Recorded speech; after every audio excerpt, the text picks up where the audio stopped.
Well, we're starting with smiles because we're in a lovely natural location in South Devon, and we're here to speak with a very dear old friend, Adele, who lives in this lay-by as a traveller. Adele lives here with her two children, Finn and Ty, as a temporary solution because she's actually bought a piece of land in Exeter which she's not allowed to live on yet. So could you tell us what the strains are as a travelling woman trying to bring up your children in a temporary situation like this and not being allowed to live on the land that you've purchased? Well, there's obviously the schooling. Finn, my older one, he is in school, actually in Silverton, where we've bought the land. So at the moment, I have to travel 14 miles every day just to go and to drop him off and to pick him up. Mm-hmm. And actually, if we were living on the land, it would be a mile walk or a mile cycle ride. And what's the reason for not being able to live on the piece of land that you've purchased? Because we need planning permission to live there. The highways have objected on us living there, because they're saying that the crossroads at the top is too dangerous, which I really genuinely, from the bottom of my heart, don't believe it's that dangerous. And this seems to have instigated a certain amount of public interest. Oh, it's definitely done that. Mm-hmm. Yeah, no, it's been the result of quite a nasty hate campaign against me personally from people who don't even know me. Right. There was a flyer that was written and distributed all around the village saying that I was explaining, that we were travellers, we wanted to move into an area in the village, and then went on to say that I was personally involved with drugs and partying and raving and squatting and festivals. Everybody likes a good festival. I think, I have a nice family, and I think I have a lot to contribute. And it's just really hard that people would make that kind of assumption on who you are based on knowledge that they think they have about travellers and gypsies. They haven't even met you, have they? 9 times out of 10, they've never met a traveller or a gypsy in their lives. Ever. You mentioned the hate campaign with the flyers from local residents and the very negative personal impact that had on you. But you were saying to me in your trailer just now that some good things have actually come out of that recently. Yeah. Would you like to tell us about what they are? Yeah. Well, actually, there was quite a lot of the village responded quite badly to the flyer that was meant to build up this big hate campaign against me.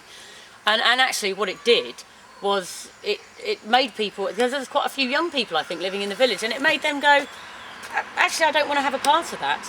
They could see it for what it was. They knew it was malicious, they knew it was vicious, and actually, even though we haven't met them yet, I'm hoping we've actually made some good friends out of it.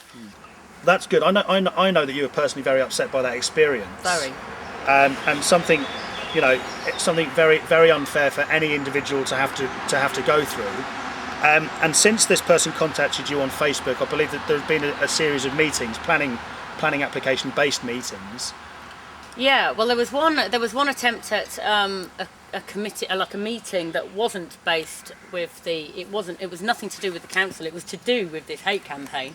That very quickly got sort of squashed by the rest of the village because it had such a bad response that actually they cancelled it and hopefully went off and hid in shame at what they'd done. But there has been, there had been a parish council meeting regarding it, and there were quite a few people that turned up. Can I ask you an important question? Can you tell me just quickly whereabouts was that meeting held? It was held in, I think, in a church hall in Silverton. In a church hall. So I would like to think that the Christian community of Silverton might be able to show a little bit more of the policies of Jesus Christ in the way that they're with a bit of tolerance and a bit of welcoming acceptance of people that perhaps need some help and not turn you away. Yeah. I somehow doubt that very much. Well, let's see. Article 8 of the European Convention of Human Rights reads, "Everyone has the right to respect for his private and family life, his home and correspondence.